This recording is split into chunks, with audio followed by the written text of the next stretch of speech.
Shalom. Ninakusalimu katika jina la Bwana wetu Yesu Kristo. Sauti hii unaoisikia ni mimi Apostle Matthew George Kihio, askofu wa makanisa ya uzima wa milele kwa mataifa yote. Nichukue fursa hii kukukaribisha kujumuika pamoja nasi katika ibada ya Jumapili na katika vipindi mbalimbali vinavyoendeshwa na kanisa letu la uzima wa milele kwa mataifa yote, Tabata, Kisukuru, Migombani. Ninakukaribisha sana tushiriki pamoja katika siku ya darasa la utumishi linalofanyika siku ya Ijumaa kuanzia saa 10 jioni. Na ibada yetu ya Jumapili inaanza mapema sana. Siku ya Jumapili asubuhi saa 2 kamili. Mahali sahihi. Tutakujenga, tutakufundisha na tutakulea kiroho na kukomaa na kuzijua kanuni za maisha, lakini pia na kanuni za kiroho. Mahali pazuri pa kupata ukombozi, huduma ya kufunguliwa, lakini kumsikia Mungu akisema na wewe na kupata mwelekeo sahihi wa maisha yako. Mahali pa kukulia kiroho na mahali pa kuweza kupata ukombozi, uponyaji na uzima wako tena. Karibu sana. Unaweza kuwasiliana na mimi Apostle Matthew George Kihio kwa ajili ya huduma za kiroho kwa namba ambazo unaziona hapo katika skrini yako ya video hii.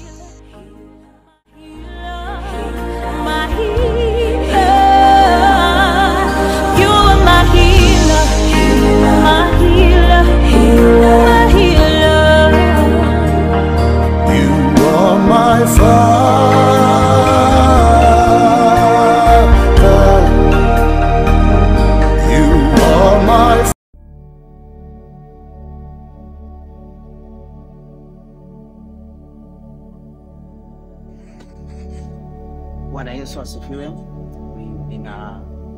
Ninakusalimu katika jina la Bwana wetu Yesu Kristo. Nikukaribishe tena siku ya leo katika kipindi cha darasa letu la utumishi ambalo tunaendelea nalo. Na wakati huu tena ni kipindi kingine katika darasa letu la utumishi. Somo letu ni jinsi Yesu Kristo anavyochagua na kuwaita watu. Hilo somo ambalo tunaendelea nalo katika darasa letu hili la utumishi. Lakini tuliweza kuanza kipindi cha kwanza, cha pili na cha tatu, na tuliweza kuona mambo mbalimbali juu ya somo hili. Kama unanifuatilia kupitia kwa njia ya YouTube, unaweza ukaenda katika channel ya YouTube ukaandika Apostle Matthew George Kihio, alafu kisha utatazama vipindi vilivyopita ya somo hili. Naamini ukifuatilia na ukaendelea pamoja na sisi hapa tulipoishia, itakuwa ni baraka kubwa sana kwako na kuweza kuelewa somo hili. Kabla hatujaendelea sana, basi tukamshukuru kwanza Bwana Yesu na kuomba uwezo wa Roho Mtakatifu uwe pamoja nasi tunapoendelea kujifunza siku ya leo. Hebu tukaombe. Baba, katika jina la Yesu Kristo, tunakushukuru kwa ajili ya siku ya leo. Asante kwa ajili ya muda huu ambao umetupa neema ya kuwa mbele zako. Asante kwa ajili ya kipindi hiki cha darasa la utumishi, tunapoenda kujifunza jinsi Yesu Kristo anavyochagua na kuita watu. Roho Mtakatifu ukae mwaminifu na ukae mwalimu katikati yetu, ukatuongoze na kutupa hekima ya kupambanua neno lako na yale yote uliyokusudia katikati yetu. Karibu Roho Mtakatifu, katufundishe, ni katika jina la Yesu Kristo. Amen. Tuliishia kwenye sababu kwa nini Mungu alichagua watakatifu wake tangu asili. Yaani kwa nini Mungu aliwachagua watakatifu wake kabla ya wakati wa sasa. Tuliweza kuziona sababu na tulitaja sababu 3. Tukaanza na sababu ya kwanza, tukaona ya kwamba ni ili tuwe watakatifu bila lawama mbele zake.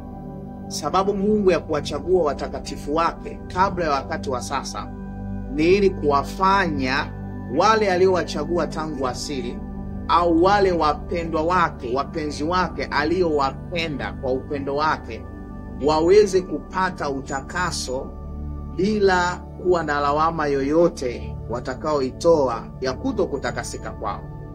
Kwa hiyo Mungu ndiye anayetakasa. Mungu wachagua watu wake na kuwaeka kwa Kristo. Naye Yesu Kristo wakati wa sasa, wale waliochaguliwa na Mungu tangu asili katika kipindi cha sasa, wakati wa sasa, ndio hao ambao sasa Yesu Kristo anawaita.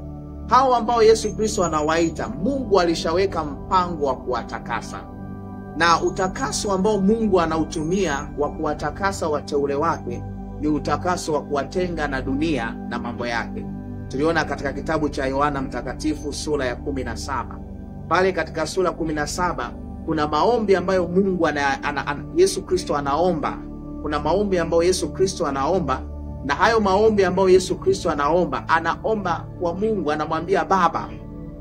Na katika maombi hayo anamwambia Baba Mungu, wale wote ambao wamemwamini na kumfuata, ambao Mungu aliwachagua tangu asili akampatia. Sasa anamwambia hao wamelisikia neno na wameitikia na wameliamini na wamenifuata. Sasa anawaombea ule utakaso ambao anaombea waamini waliomwamini Yesu Kristo. Anaombea utakaso wa kutengwa na dunia, kuwekwa kando na mambo yote ya dunia na mifumo yote ya dunia na yale yote yaliyokuwepo duniani. Sasa utakaso huo ndio utakaso ambao Yesu Kristo aliwaombea wale wote ambao waliomwamini, waliomfuata. Sasa tukasoma katika Yohana Mtakatifu sura ya 7 yote. Tukaona kwamba katika huo utakaso ambao Yesu Kristo aliyeuomba kwa waamini katika Yohana Mtakatifu sura ya 17, tunaweza kujifunza mambo 7. Niliweza kuzungumza jambo la kwanza katika kipindi kilichopita. Kama unaweza kuwa unatufuatilia vizuri sana, tuliweza kuzungumza jambo la kwanza mpaka jambo la 4. Basi leo bila kupoteza muda, na nitaendelea katika jambo la 5, la 6 pamoja na la 7. Mambo 7 ambayo tunajifunza katika utakaso ambao Yesu Kristo aliwaombea wale waliomwamini, utakaso wa kutengwa na dunia. Jambo la 5 ni nini tunalojifunza katika utakaso huu? Ni kwamba utakaso wa waamini unahusiana na utume wa kanisa ulimwenguni. Utakaso ambao Yesu Kristo aliwaombea wale wanaomwamini yeye unahusiana na mission aliyowapa watakatifu wale waliomwamini katika kuwatuma ulimwenguni duniani. Katika mstari wa 18 wa Yohana 17, Biblia inasema hivi: kama vile ulivyonituma mimi ulimwenguni, nami hivyo na watuma hao ulimwenguni. Yesu anamwambia Baba, kama vile alivyomtuma yeye Kristo ulimwenguni, sasa anaomba na hao waliomwamini yeye kama Bwana na Mwokozi katika maisha yao, na wao pia Yesu anamwambia Baba anawatuma ulimwenguni. Sasa kumbuka nilikueleza hapo nyuma ya kwamba jinsi Yesu Kristo alivyotakaswa, ndivyo hivyo sisi waamini tunaomwamini yeye tunatakaswa kwa utakaso wake. Ule utakaso ambao Kristo alitakaswa ndio utakaso ambao sisi waamini tunatakaswa kwa utakaso huo. Kumbuka kwamba Kristo alitakaswa na Mungu, alafu kisha akatumwa ulimwenguni. Nilishazungumza hapo nyuma ya kwamba Yesu Kristo Mungu alimtakasa, kisha akamtuma ulimwenguni na akauelezea utakaso wake. Tukasema ya kwamba je, Yesu alitakasika wapi? Ni wapi ambapo Yesu Kristo alijitakasa? Na Yesu Kristo alijitakasa lini? Tukagundua kwamba Yesu alijitakasa pale alipoamua kuwa ndani ya Mungu na Mungu kuwa ndani yake, wao kuwa wamoja, kitu kimoja. Hivyo Yesu alijitakasa kwa kukaa ndani. Na utakaso huo ndio Yesu aliupendekeza kwa waamini wake. Akawaambia ya kwamba ninyi mmeshakuwa safi kwa sababu ya lile neno mliokuwa mmelisikia. Je, ni neno lipi? Ni lile alilowaambia, mkae ndani yangu nami niweze kukaa ndani yenu. Kumbe sisi tunakuwa safi na kutakasika pale tunapokubali na kujitoa kikamilifu katika kushika, kutenda na kuyafanya yale Kristo aliyoyasema nao yataka. Ndio kukaa ndani ya Kristo na Kristo kukaa ndani yetu. Sasa Kristo naye pia alipotakaswa, hivyo basi akawa na utume na umissionary wa kutuma ulimwenguni duniani kwa ajili ya kuokoa roho za wale ambao waliopotea, walioangamia, umissionary kwa ajili ya kuvuna roho. Basi Yesu anasema anasema sasa, tunaona katika Yohana 17 katika mstari wa 18, utakaso huo anauomba, anautaja mbele za Baba, ya kwamba kama vile yeye ilivyofanyika kwake yeye, Mungu alimtakasa na kumtuma ulimwenguni, hivyo anafanya hivyo kwa wale ambao wamemwamini, na wao pia watakaswe na kutuma watu ulimwenguni. Yohana 20 mstari wa 21, Biblia inasema hivi: basi Yesu akawaambia tena, amani iwe kwenu. Kama Baba alivyonituma mimi nami nawapeleka ninyi. Unaona inavyokuwa Yesu anawaambia kama vile Baba alivyomtuma yeye, na yeye pia anawapeleka wapi? Anapeleka ulimwenguni. Na maana kwamba waamini tumeitwa kutoka ulimwenguni. Biblia inasema hivyo, na hata katika mstari wa 6 Yohana 17 utaona inaonyesha kwamba tumeitwa kutoka wapi? Ulimwenguni. Hivyo sisi tumetengwa na ulimwengu, si wa ulimwengu, lakini tunarudishwa tena ulimwenguni kwa ajili ya nini? Kwa ajili ya makusudi yake, kwa ajili ya kazi yake, kwa ajili ya nini? Kwa ajili ya mapenzi yake. Si tuko pamoja Hivyo ndivyo jinsi ilivyo. Kwa hiyo tunarudishwa ulimwenguni tukiwa tayari tumesha takasika kwa ajili ya wengine, ili na wao pia wamwamini Yesu Kristo watakasike kama vile sisi tulivyotakasika. Waamini walitakasika, chanzo cha kuwafanya kutakasika ni ule umissionary wa injili uliowafikia, wakamwamini Kristo. Sasa wanatakaswa tena, wanarudishwa ulimwenguni kwa ajili ya wengine, na wao wamwamini Kristo nao watakasike. Kwa hiyo ninaweza nikasema ya kwamba utakaso huu ambao Yesu Kristo aliyouomba katika Yohana 17 wa kutengwa na dunia ni utakaso unaohusisha utume wetu sisi tuliomwamini Yesu Kristo ulimwenguni, katika kuwafanya wengine kuwa mali ya Kristo, kuwa wanafunzi wa Kristo, na wao kutakasika. Kwa hiyo utakaso ambao katika Yohana 17 tunajifunza ya kwamba utakaso huo unahusisha utume wetu ulimwenguni. Twende kwenye jambo lingine la 6. Kwenye jambo la 6 ni kwamba utakaso ni kazi ambayo Mungu huifanya kwa neno lake au ndani ya neno lake. Hicho tunachojifunza katika Yohana 17, utakaso ambao Yesu aliuomba. Tunagundua kwamba ule utakaso ambao Yesu aliuomba kwetu sisi tunaomwamini ni kwamba ni utakaso ambao unafanyika kwetu sisi kwa kweli ambao ni neno lake, na ndani ya kweli ambao ni nini? Ni neno lake la Kristo. Sasa Biblia inasema ya kwamba watakase kwa ile kweli, neno lako ndiyo kweli. Biblia inasema hivyo, watakase kwa hiyo kweli, neno lako ndiyo nini? Ndiyo kweli. Na neno la Mungu tunalipata wapi? Tunalisikia wapi? Tunaona kwamba neno la Mungu tunalipata katika Biblia.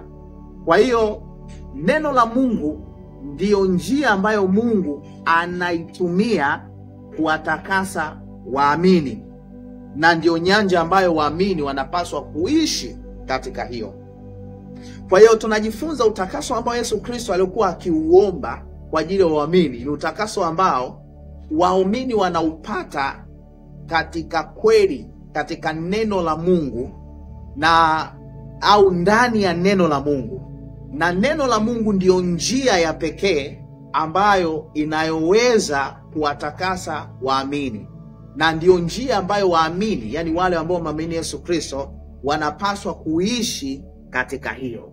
Hivyo mtu aliyeokoka au mwamini katika Kristo anapoishi kwa kufuata neno la Mungu kama neno la Mungu linavyosema, basi utakaso ambao Yesu Kristo alikuwa ameuomba unafanyaje?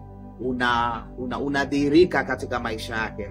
Katika kipengele hiki unaweza ukapata nafasi mwenyewe unapokuwa nyumbani ukiwa umeshika Biblia yako, ukafuatilia katika maandiko kama yafuatavyo katika kitabu cha Mathayo 5 mstari wa 8. Unaweza ukasoma pia Warumi 6 mstari wa 11 mpaka 18 na ile Warumi 8 mstari wa 12 mpaka 13. Utaona kuhusiana na utakaso ambao unafanyika ndani au katika kweli ambao ni neno la Mungu. Lakini unaweza ukasoma pia katika Wakorintho wa pili 7 mstari wa 1. Unaweza ukaandika haya maandiko. Lakini pia kwa wale ambao wanatufuatilia YouTube utaona hayo maandiko hapo chini ya kifaa chako unachofuatilia somo hili, chini ya screen yako hapo. Unaweza ukasoma Efeso 4 mstari wa 22 mpaka wa 24. Hii ni kazi ambayo nakupa. Ni maandiko yanayohusiana utakaso kwa njia ya kweli ambayo ni neno la Mungu. Lakini pia unaweza ukasoma Efeso 5 mstari wa 1 mpaka wa 7. Mengine ya kutosha Ebrania 12 mstari wa 14. Maandiko mengine ni waraka kwanza Petro 4 mstari wa 14 mpaka 16. Alafu unaweza ukaenda ukasoma na mstari wa 22. Andiko la mwisho linalohusiana utakaso katika kweli au ndani ya kweli ambao neno la Mungu, unaweza ukasoma waraka wa kwanza Yohana 3 mstari wa 3. Unaweza ukasoma hiyo na itakusaidia. Sasa ngoja twende kwenye jambo ambalo tunalolipata, jambo la 7 tunachojifunza katika utakaso ambao Yesu Kristo aliweza kuombea waumini. Jambo la 7, utakaso ambao Kristo aliomba kwa waamini ni muhimu sana. Ni muhimu kabisa. Kama huo utakaso wa kutengwa na dunia usingekuwa ni wa muhimu kwa waamini, basi Yesu asingeuomba. Na tunafahamu ya kwamba Yesu Kristo alikuwa anafanya kile ambacho Mungu Baba alikuwa anakihitaji kwetu sisi. Kwa hiyo huu utakaso wa wewe mteule wa Mungu ambao wa kutengwa na dunia na mambo yako ni utakaso ambao ni muhimu sana na unahitajika na unapaswa kuwepo kwa kila mtu ambaye anayemwamini. Ndio sababu na umeokoka, unashangaa baada ya kuokoka kuna vitu fulani vya duniani na mambo fulani ya duniani unawekwa kando navyo. Marafiki ambao ulikuwa nao mwanzo ambao wameshikamana na dunia na mifumo nayo unawekwa nao kando. Unashangaa unatengwa na mazingira, mambo kadhaa yanakuwa kinyume na wewe ya ulimwenguni ya duniani. Watu kadhaa wanakuwa kinyume na wewe ili kuwekwa kando, yani ndio ile neno tunasema kutakaswa, kuwekwa wakfu, ili uweze kuwa kwa ajili ya Kristo na uweze kuwa kwa ajili ya mapenzi ya Kristo. Ninachoweza kusema ya kwamba katika huu utakaso ambao Yesu Kristo aliuomba, utakaso wa kutengwa na dunia, Mungu alifanya utakaso wa namna hiyo na Yesu aliuomba utakaso wa namna hiyo ili iweje? Ndio kile tunachosema ya kwamba ili tuweze kuwa watakatifu bila lawama mbele zake, ya kwamba tayari Mungu alishaweka mpango wa teule wake dunia na mifumo yake yote kuwakataa. Ndio sababu mtu anapookoka na kuamua kumfuata Kristo, yani utaona tu kuna mambo ambayo utashangaa yanakuwa kinyume na yeye ya duniani. Mambo ya duniani, watu wa duniani na vitu vya duniani, unashangaa anatengwa navyo ili aweze kuwa huru pekee kwa ajili ya Bwana Yesu na kwa ajili ya matumizi yale ya Yesu Kristo. Sasa Mungu alifanya hivi, aliweka utakaso huu. Ndio ile sababu ya kwanza tunaosema ili tuwe watakatifu bila lawama mbele zake. Katika kitabu cha Wafilipi 2 mstari wa 15 inasema hivi: mpate kuwa wana wa Mungu wasio na lawama wala udanganyifu, wasio na ila kati ya kizazi chenye ukaidi kilichopotoka. Hiyo ndio sababu Mungu aliyoifanya ya kufanya utakatifu huu kwa wateule wake wa kutengwa na dunia. Kilichopotoka, ambao kati ya hao mnaoonekana kuwa kama mianga katika ulimwengu.